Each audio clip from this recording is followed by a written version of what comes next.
Producteur de bananes sur la commune de l'Étang-Salé et d'agrumes, installé depuis 1997. Sur cette commune, je cultive beaucoup de bananes, fruits de passion, d'agrumes. Je suis installé sur 7 hectares de terrain. Toute la superficie est en production de bananes, d'agrumes.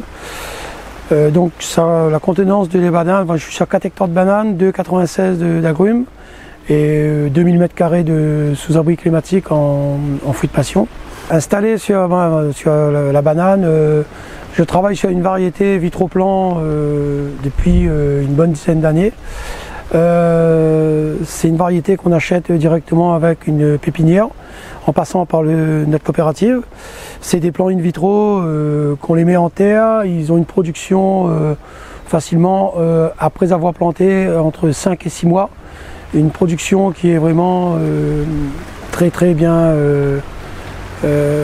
commercialisée ensuite, parce que c'est une banane qui donne quand même régulièrement des fruits toute l'année à une production correcte. Il n'y a pas des descentes et des montées, vous avez une ligne qui est directe.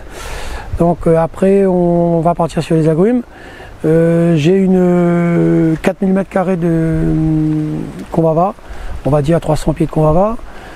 Après j'ai à peu près 300 pieds d'agrumes diverses, citron, tangor, clémentine, orange trovita, à 600 mètres d'altitude, parce que là les convavas on est à 100 mètres d'altitude.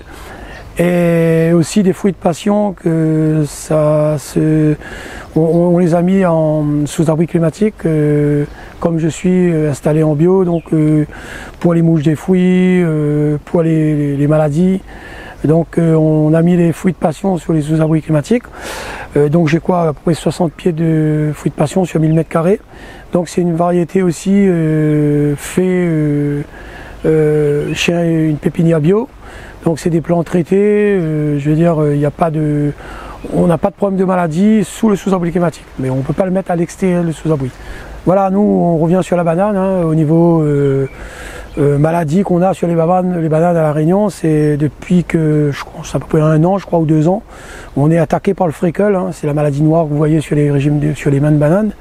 Donc s'il y a beaucoup d'humidité, beaucoup de pluie, le problème est là, quoi. Donc aussitôt que la pluie part, plus d'humidité, on ne voit presque plus de fréquel, mais il est toujours là. Donc ça se développe toujours quand il y a beaucoup d'humidité. Donc c'est le seul problème qu'on a sur les bananes, mais sinon on n'a pas de soucis. Et concernant les agrumes, c'est pareil, les agrumes, on a des problèmes de sécheresse tous les ans à la floraison. Bon, on essaye d'irriguer, mais c'est pas facile, parce que comme on est dans les hauts pour les agrumes, l'eau ça devient un peu rare, donc il y a des années qui sont bons, des années qui n'est pas bon. Et après on a aussi les problèmes des convavas, on ne peut plus exporter les convavas depuis 2 ans à peu près. Donc c'est le gros problème qu'on a avec ces convavas, c'est qu'on n'arrive plus à les couler sur le marché local. On a quand même une grosse production que notre coopérative essaye de dispatcher sur le marché local, mais ça cale, quoi. Donc là on a un marché d'export qui est bloqué. On est en train d'essayer de travailler pour pouvoir remettre le système de marche d'export en place. Ça fait déjà 2 ans, 3 ans ça traîne, donc on a beaucoup de pertes au niveau des convavas. Donc ça occasionne un gros coût pour nous producteurs. Voilà, donc la banane, on disait que au niveau on va prendre la banane en ce moment pour les collectivités. On travaille déjà avec les collectivités pour la banane. Donc on travaille déjà avec l'Étang-Salé, la cantine scolaire.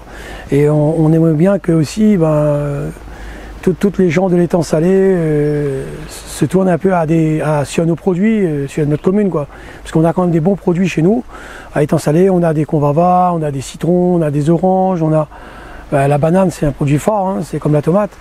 Donc on serait content que tout le monde achète que local, quoi, parce que on a les meilleurs produits et on ne voit pas pourquoi ça va rester sur les étals, quoi. Et après continuer de travailler avec les collectivités comme on le fait là actuellement, et pour que nos produits ne restent pas sur les étals, quoi.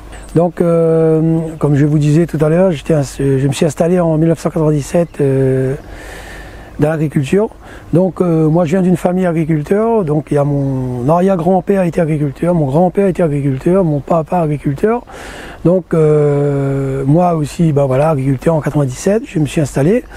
Et donc mon parcours c'est rester dans l'agriculture, hein, c'est le plus beau métier. Donc sans ignorer aussi les autres métiers. Mais bon, on a quand même un beau métier et en espérant que ce métier ça va pas s'arrêter là, il y aura de la relève derrière. Et nous on fait tout pour que nos produits sont commercialisés, que les gens aussi apprécient ce qu'on fait. Comme on fait du bio sur la terre d'étang salé, c'est des produits quand même bien valorisés. Donc voilà, on vous attend sur les étals.